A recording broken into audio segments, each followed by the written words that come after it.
Ok. El tema que vamos a tratar son las bendiciones del creyente. Y la cita en la cual nos vamos a basar es en Efesios capítulo 1, versículos 3 y 4, nada más. Dice así la palabra del Señor.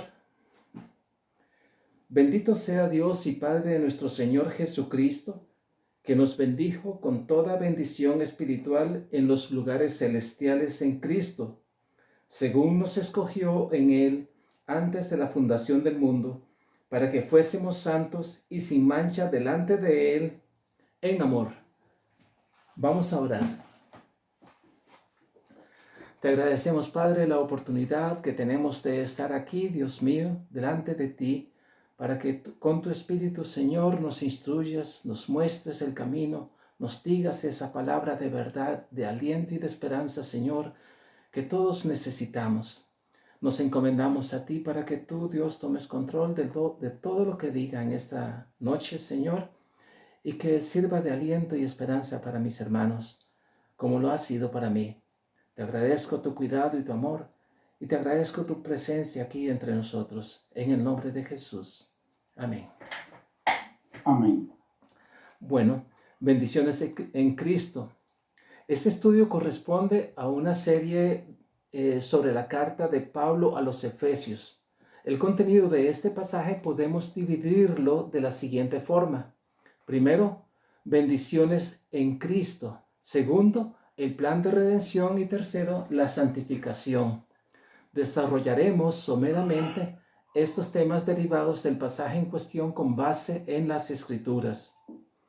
Para empezar, debido a que trataremos especialmente los versos 3 y 4 de esta carta, quiero comentar a manera de introducción los primeros 2 versículos que contienen el tradicional saludo que expresaba Pablo en sus cartas a las iglesias, el cual deja al descubierto el cuidado y cariño de Pablo por los remitentes de su carta.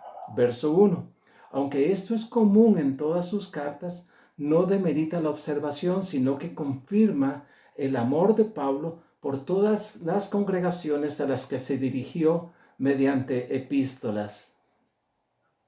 En este caso concreto, Pablo no solo define a los efesios en un sentido corporativo como santos y fieles en Cristo Jesús, lo cual es mucho decir y tiene un gran significado espiritual, sino que además presenta sus credenciales con el mismo calibre y autoridad espiritual, identificándose a sí mismo como apóstol de Jesucristo, no como los autonombrados apóstoles de la actualidad, sino como apóstol por la voluntad de Dios. Todo esto constituye un referente que puede ilustrarnos que Dios no solo es quien santifica, sino también quien define a los agentes de su obra. Es Dios quien legitima nuestra participación en el ministerio y nos hace dignos siervos para su gloria, no nuestra capacidad, ni conocimiento, ni apariencia. No trataremos ese tema hoy, por lo tanto, dejaremos pendiente este primer verso de su carta. En el segundo versículo, Pablo expresa su deseo a los creyentes de Éfeso con 2 palabras, gracia y paz. Lo que le da relevancia a estas 2 palabras no es lo agradable que suenan en el saludo, ni su significado literal, sino que constituyen en sí mismas una oración. Lo que realmente dice Pablo es que entre todas las cosas que pudiera desear para ellos, desea que la gracia y la paz de Dios y de nuestro Señor Jesucristo permanezca en ellos. No dice, por ejemplo, espero que estén bien, que ya no estén enfermos, que los romanos no los insulten, etc. No, él va a lo seguro y los encomienda a la gracia que solo Dios puede dar y la paz que solo Dios puede dar a través de nuestro Señor Jesucristo. Todo lo demás son solo palabras. La gracia y la paz de nuestro Dios son 2 temas muy profundos que oportunamente trataremos a medida que avance el estudio de esta carta. Si Dios me da la sabiduría, espero un día explorar el alcance y significado de estas palabras, más bien poder extraer ese beneficio para compartirlo con todos aquellos que buscan la gracia y la paz para sus vidas y mediante el poder de su Espíritu expresar la profundidad de su significado esencial con palabras de edificación, consuelo y victoria a mis hermanos y necesitados. Por ahora quedaré en deuda con ustedes sobre el particular. Este estudio corresponde al desarrollo de mi segundo análisis de la carta de Pablo a los Efesios, y como en otras ocasiones les he hablado sobre esta carta, probablemente encuentren algunas ideas que se repiten, pero eso es inevitable porque el mensaje evangélico sigue siendo el mismo.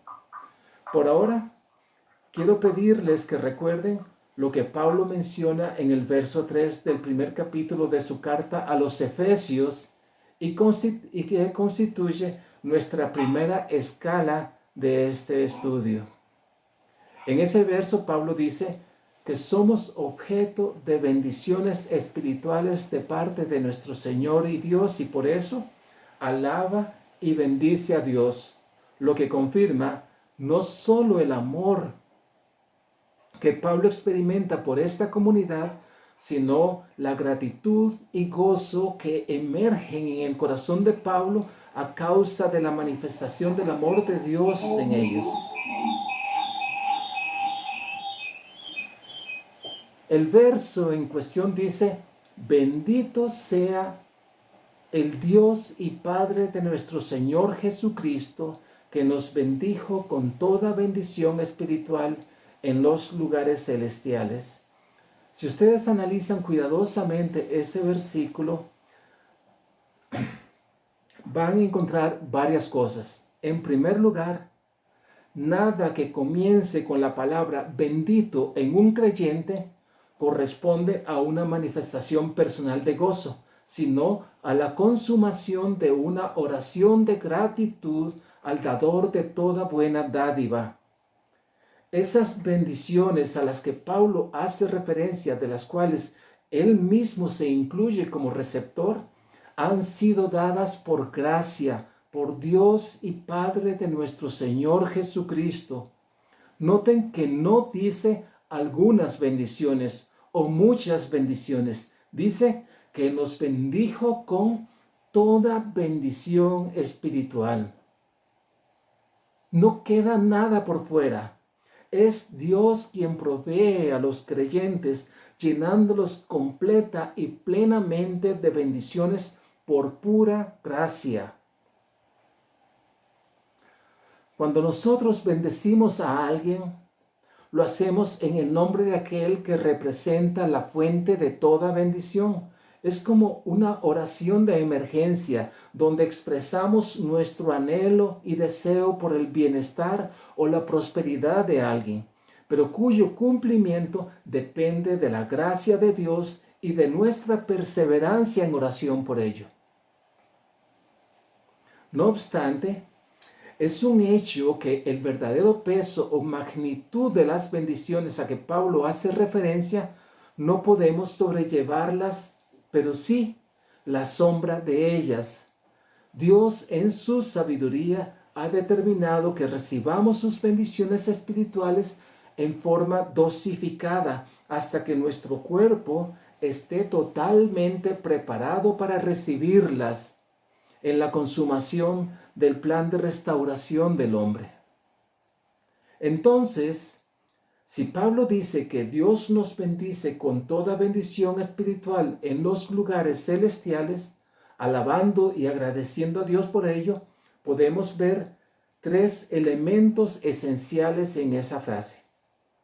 Vemos al dador de las bendiciones, el lugar en que somos bendecidos y finalmente el medio por el cual somos bendecidos, es decir, Cristo.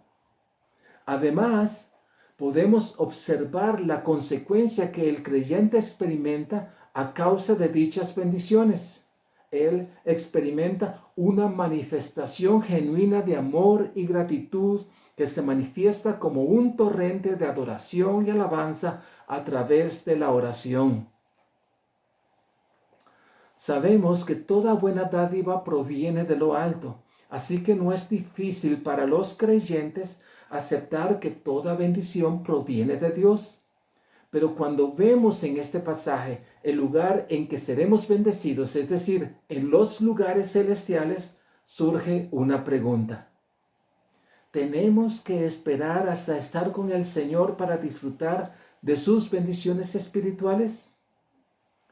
Afortunadamente, por la gracia infinita de nuestro Dios, la respuesta parcial es negativa, porque disfrutamos también de esas bendiciones espirituales en forma física, material y emocional constantemente durante nuestra vida en la tierra, aunque no con la gloria que tendrán cuando estemos con el Señor.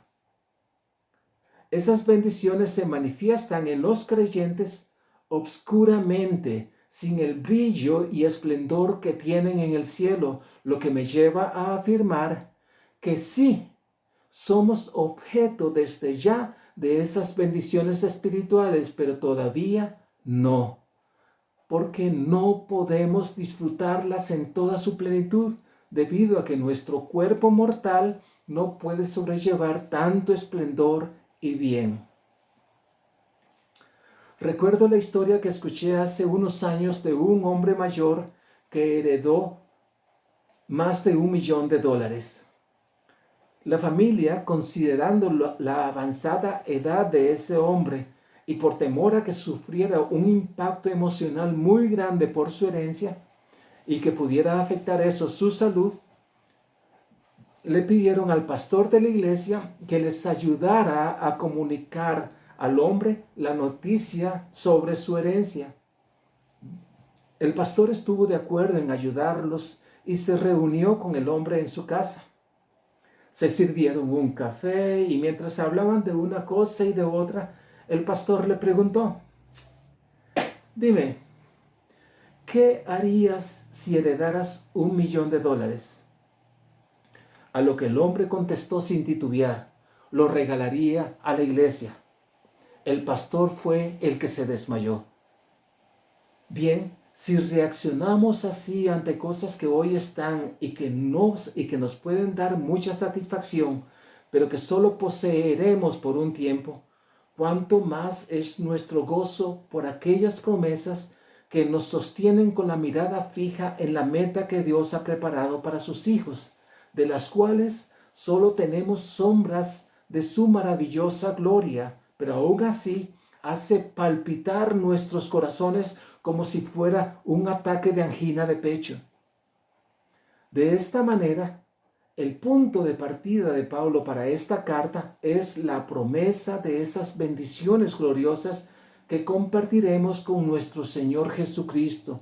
No hay nada en la tierra comparable a eso, y lo que nos hace dignos y receptores exclusivos de dichas bendiciones es la redención que por medio de Jesucristo alcanzamos por gracia. Pablo nos cuenta sobre la gloria de las maravillas celestiales en 2 Corintios 12, donde habla de un hombre que fue llevado al tercer cielo, si fuera del cuerpo o en el cuerpo, dice que no puede saberlo, pero dice que fue llevado al paraíso, donde escuchó cosas indecibles que a los humanos no se les permite expresar, no porque sean prohibidas, sino porque no podemos hacerlo con los recursos físicos que tenemos. Recuerden que aún nuestras oraciones más intensas no expresan lo que debemos pedir, y el Espíritu acude a ayudarnos, y el mismo Espíritu intercede por nosotros con gemidos indecibles. Romanos 8:26. Esas bendiciones espirituales son promesas que constituyen una esperanza viva que trasciende lo material, el espacio y el tiempo. se manifiestan débilmente mediante cosas materiales, físicas y emocionales a lo largo de la vida del creyente, capacitándolo para ser servidor de un nuevo pacto, no el de la letra, sino el del espíritu, porque el pacto de la letra mata, pero el del espíritu vivifica. Segunda de Corintios 3:6. Y es este nuevo pacto donde todas las promesas del Antiguo Testamento y del Nuevo Testamento se conjugan y convergen. Esas promesas son una realidad en la vida del creyente desde el momento en que Dios las declara. Lo que Dios declara en su palabra es en forma inmediata. Si disfrutamos o no de ellas, depende de nuestra obediencia, sumisión y fe. Pero debemos recordar que estamos físicamente limitados para recibir esas promesas con todo su esplendor y gloria debido a la naturaleza de nuestro cuerpo. Nuestra naturaleza mortal no permite que entremos en contacto directo con las bendiciones que Dios ha preparado en la gloria para los fieles y santos en el Señor.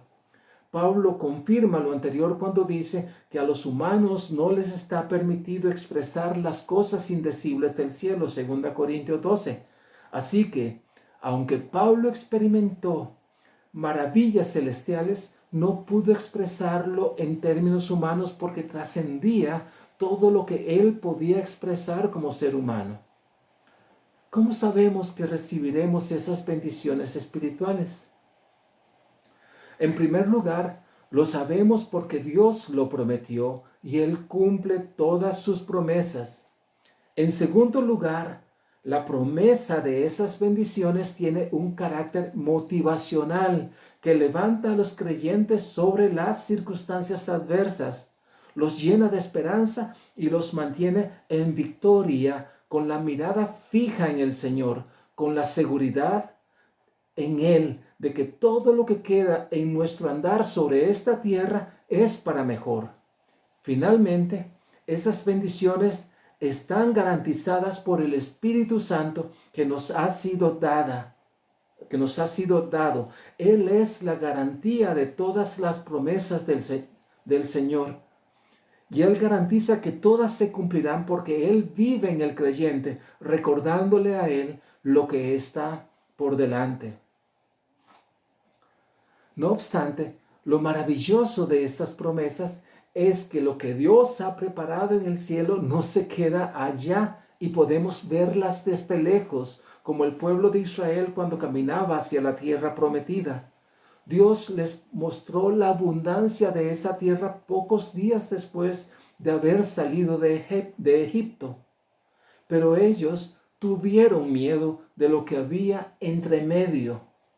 Debían luchar contra todas las circunstancias adversas que se le presentaban. Es más, solo debían confiar en que Dios los libraría de todas esas circunstancias adversas, pero tuvieron miedo.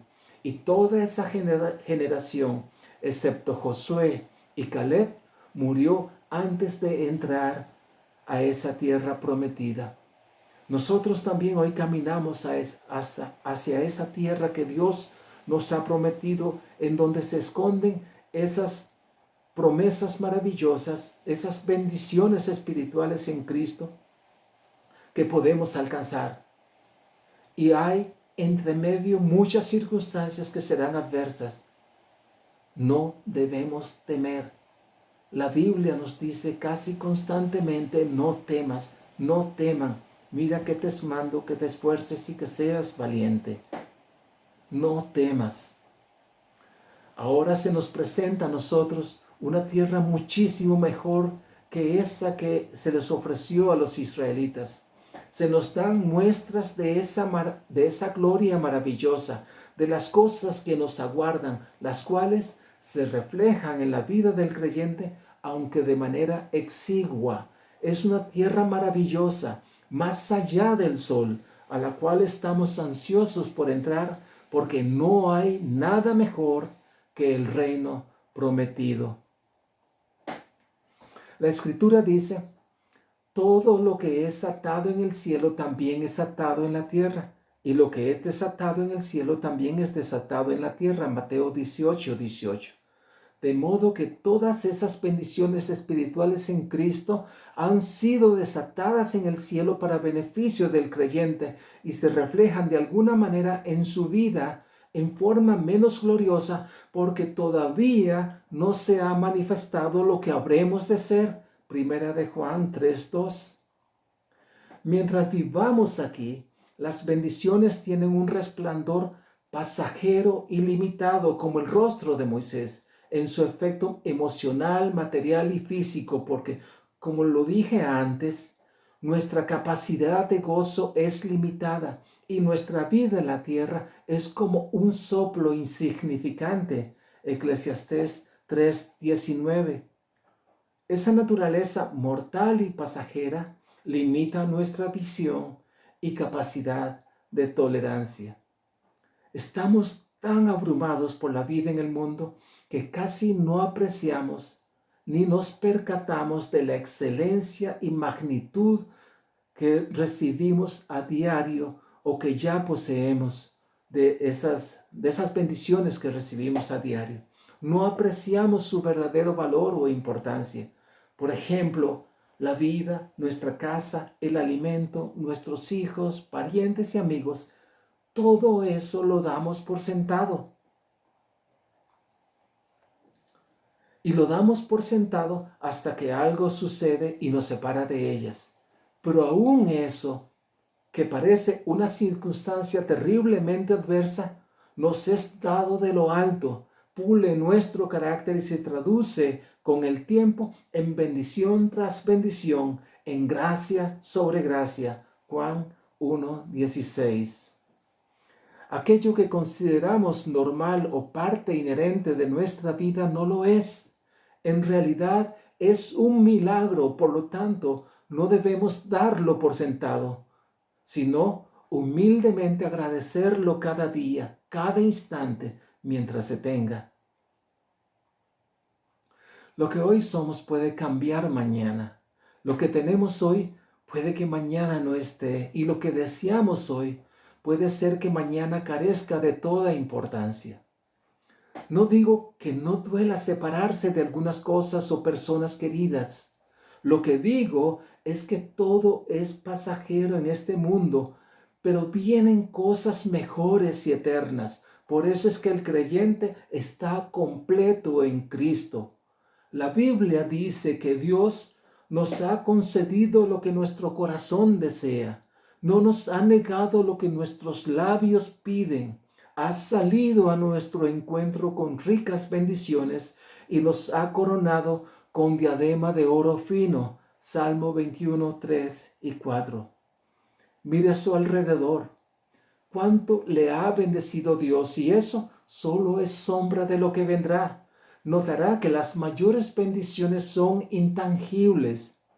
Luego, mire a otros y se dará cuenta cuán rico eres, cuán especial para el Señor, porque el valor intrínseco de cada bendición de Dios es invaluable y perenne, no tiene precio y se extiende por la eternidad. Las bendiciones que hoy gozamos, a pesar de ser sombra de aquellas que gozaremos en el cielo, en nuestro contexto de fe, son grandes y maravillosas, aunque no son dignas de ser comparadas con la gloria que nos ha de ser revelada. Romanos 8:18. La pregunta que surge aquí es: ¿qué puede impedir que disfrutemos de esas bendiciones que Dios ha preparado para los que le aman? Para el creyente verdadero, nada puede impedir que las disfrute. Para los no creyentes o para aquellos centrados en sí mismos, ni siquiera el mayor bien que puedan lograr sobre la tierra lo consideran una bendición, porque se encuentran a causa del pecado bajo maldición, y aún lo bueno que les ocurre lo consideran poco o nada. Por eso, no Más bien, pero eso no debe desalentarnos en nuestro esfuerzo para llevarles el evangelio de la verdad. Porque como dice el predicador, entre todos los vivos hay esperanza, pues más vale perro vivo que león muerto. Eclesiastés 9:4. Recuerden lo que él también dijo sobre los que tienen cosas y están separados del Señor. El pecador puede hacer lo malo 100 veces y vivir muchos años, pero sé también que le irá mejor a quien teme a Dios y le guarda reverencia. Eclesiastés 8:12. El amor de Dios que mora en el creyente lo impulsa a buscar lo mejor, no solo para él, sino para todo el mundo. En el verso 4 de nuestra cita, Pablo presenta escuetamente el plan de Dios para la restauración del hombre. Dice Pablo que, según nos escogió en él antes de la fundación del mundo, para que fuésemos santos y sin mancha delante de él en amor. La palabra según que introduce este verso 4 significa conforme a, y se deriva de lo que Pablo viene diciendo en el verso 3 sobre quién es el que da las bendiciones espirituales en Cristo, o sea, Dios. La Biblia dice que toda buena dádiva y todo don perfecto proviene de lo alto. Santiago 1:17. Por lo tanto, es ahí donde debe estar nuestra mirada, en lo alto, en Dios, quien nos ha prometido las riquezas de su gloria que son eternas. Entonces podemos parafrasear este verso diciendo, Dios nos escogió en Cristo desde antes de la fundación del mundo. Como bien apunta este verso, las bendiciones de Dios han sido reservadas para los creyentes desde antes de la fundación del mundo. Es importante recordar esta frase porque tiene muchas implicaciones doctrinales que no vamos a discutir ahora, pero lo haremos más adelante. Dios opera, me refiero más adelante en otro estudio, no en este. Dios opera en los creyentes de todas las edades porque los conoce a todos. Repito esta idea. Dios opera en los creyentes de todas las edades porque los conoce a todos desde antes de la fundación del mundo. Lo que sucede es que ellos no le conocen a Él, sino que se les tiene que revelar por medio de la locura de la predicación a los que creen. 1 Corintios 1:21. Es decir, tienen que transmitírsele el mensaje del Evangelio de Dios por aquellos que ya han creído, porque somos profetas y atalayas del Señor. Debemos testificar de su amor porque muchas vidas dependen de nuestro testimonio. No estoy hablando de lo que usted pueda decir o hacer, sino de lo que ustedes son delante del mundo y la congruencia de eso con lo que dicen y hacen. En la congruencia de fe y acción radica el poder del creyente. ¿Son faros o son obscuridad? ¿Son luz o son tiniebla? ¿Son vida o son muerte? Pero sepan que Dios nos llamará a cuenta por lo que somos y hacemos en consonancia. Ezequiel 3:17-21. Debemos llevar el mensaje a todo el mundo porque nosotros no conocemos a aquellos a quienes Dios sí conoce desde antes de la fundación del mundo, para perfeccionarlos mediante el mensaje del Evangelio, de modo que, como nosotros, ellos también tengan acceso a todas las bendiciones en Cristo mediante la santificación, esto es, separándolos del mundo por medio del poder de la palabra y reservándolos para su gloria. Todo esto por el amor que Dios ha puesto en nuestros corazones. Al principio del verso 5 de este capítulo de Efesios está la palabra en amor, que contiene la idea central o dínamo que impulsa lo que Dios hace en el verso 4. Todo el plan de Dios para la restauración del mundo es por amor. El príncipe de este mundo nos quiere hacer creer, presentando ante nuestros ojos los reinos de la tierra y la gloria de ellos, Mateo 4:8, que lo mejor se encuentra aquí, pero no es así. La Biblia dice que debemos buscar primeramente el reino de Dios y su justicia. En otras palabras, nuestra prioridad como creyentes es buscar lo que Dios ofrece. A Cristo, que es su justicia, Filipenses 3:9, y no dejarnos embaucar por lo que el príncipe de este mundo pone delante de nuestros ojos. Este es el propósito de Dios para el hombre, restaurarlo a una relación perfecta en Él, envolviéndolo en la justicia de Cristo.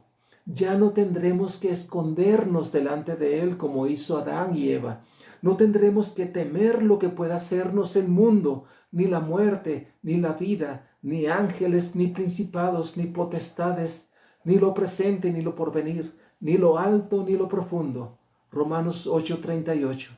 Porque la justicia de Dios nos cubre de la cabeza a los pies. Cuando le crees al Señor, la relación con Él se restaura de manera absoluta y tus plegarias llegan al cielo ante el trono de la gracia de Dios como incienso de olor fragante. Ese es el plan que Dios concibió antes que el mundo fuese para restaurar al hombre a una sana y santa relación con Él. En otras palabras, no pueden haber creyentes fuera del plan de Dios porque Cristo es el fin de la ley para que todo el que cree reciba la justicia. Romanos 10:4. ¿Qué justicia? La justicia de Cristo. Esa justicia se adquiere mediante la obra redentora del Señor Jesucristo en la cruz del Calvario, donde se dio un intercambio. Jesucristo me dio a mí su justicia y yo, por fe, le entregué mi pecado. Qué buen negocio, ¿verdad? Esa es la forma en que el hombre ha sido restaurado a una nueva relación con Dios, por la fe en la gracia de Dios, porque en Cristo Dios mismo participó con él reconciliando al mundo. Segunda de Corintios 5:18 y 19. La restauración del hombre revela entonces el propósito o efecto de la salvación, que es la santificación de los creyentes. Esta obra es absolutamente necesaria porque la Biblia afirma que sin santidad nadie verá al Señor. Hebreos 12:14. La santificación no proviene de una conducta moralmente buena o por una religiosidad rigurosa, sino que nos es imputada. Es decir, estábamos muertos y Dios nos resucita en Cristo, poniendo en el creyente el Espíritu que, de acuerdo con las Escrituras, nos santifica constantemente. Así que la santificación no brota del creyente, sino que es producida por el Espíritu de Dios en él, para la liberación total del pecado o de su influencia, es decir, su santificación. La libertad a la que el creyente ha sido llamado es a la libertad del pecado, lo cual nos conduce a un nuevo tipo de esclavitud, sublime, liberadora y buena, porque rompe el yugo de la esclavitud del pecado que había sobre nosotros y las cadenas que nos tenían atados a él, liberándonos del pecado y sometiéndonos a Cristo, donde hay libertad. La Escritura dice que el Señor es el Espíritu, y donde está el Espíritu del Señor, ahí hay libertad. Y si el Espíritu está en tu corazón, Ahí hay libertad. Segunda de Corintios 3:17. Los creyentes, por la gracia de Dios, son santificados día a día, llenos del favor de Dios. Es gracia sobre gracia, porque Dios no reparte sus dones con medida, sino que los creyentes tendrán victoria sobre sus enemigos. No estarán solos nunca, porque Cristo estará con ellos todos los días de su vida.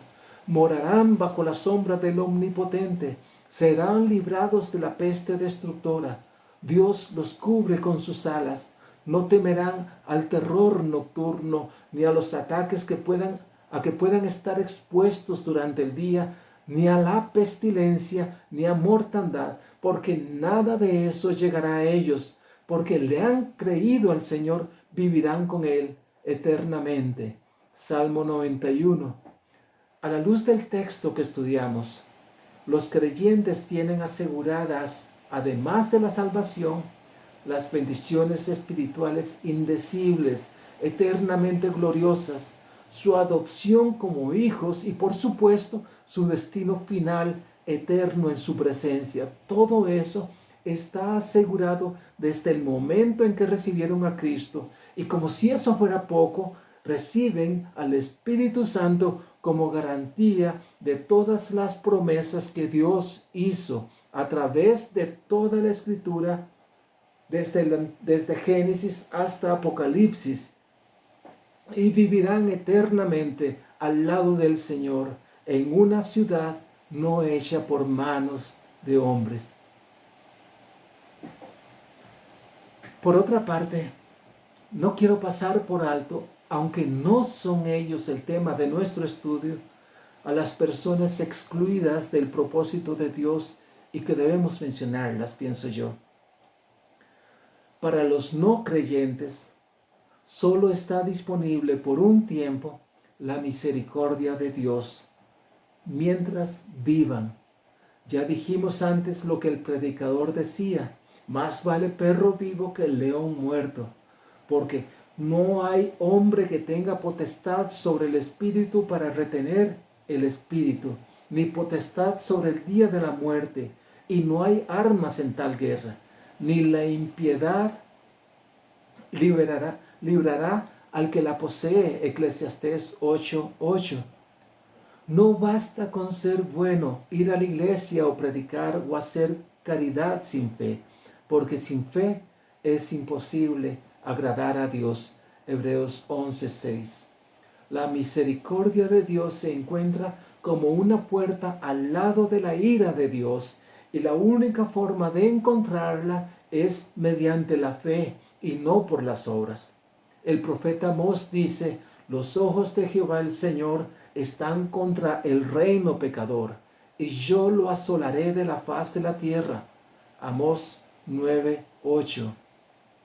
Los incrédulos son incapaces de ver la realidad. Están ciegos espiritualmente. Quiero enfatizar esto de la realidad. La Biblia dice que nuestra realidad, la realidad del creyente, es Cristo. Eso refleja la incapacidad de los incrédulos. Los incrédulos no pueden ver a Cristo. Están ciegos espiritualmente. Ningún incrédulo puede ver en lo que reciben una manifestación del amor de Dios, porque no hay ninguna relación entre Dios y ellos, excepto la misericordia de Dios que se extiende como una enorme mano.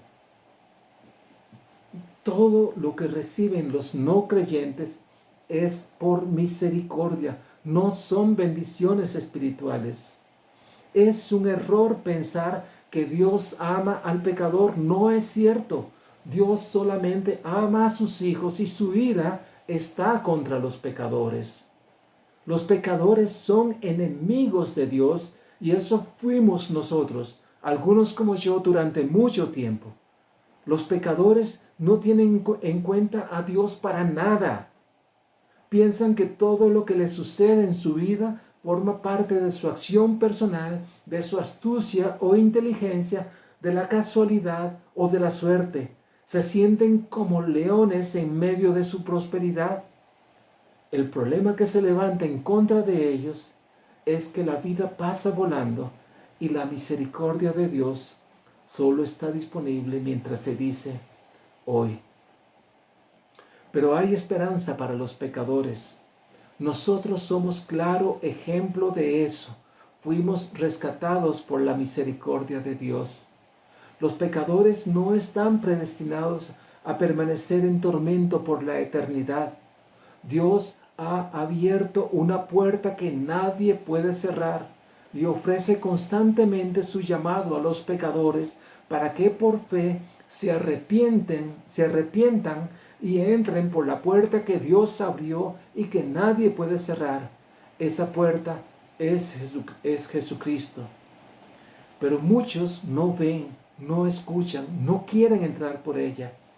Su destino final será entonces una consecuencia directa de su rechazo al Evangelio de salvación. En su gran misericordia, Dios dilata su regreso para que muchos sean salvos, 2 Pedro 3:9. Pero el tiempo está llegando a su final y el horno del infierno ha sido calentado 7 veces más de lo normal. Daniel 3:20. Mientras se diga hoy, hay tiempo para buscar al Señor y recibir los dones que Él ha prometido a los que reciben su evangelio de salvación. Oremos. Te damos gracias, Padre, por esas múltiples bendiciones que tú has preparado para los que te aman. Te damos gracias, Señor, porque has puesto en boca de tus hijos el llevar tu palabra a otros, Dios mío. Llénanos de inspiración, de conocimiento, de sabiduría, de entendimiento, para hacer tu voluntad siempre, honrarte y glorificarte. Nos consagramos a ti, Señor, en esta noche para hacer tu voluntad y te pedimos, Dios mío, que operes en nuestra vida y en la de mis hermanos, Dios, de tal forma que tu Espíritu los lleve de la mano, de victoria en victoria. Te damos gracias por tu amor y tu gracia en el nombre de Jesús. Amén.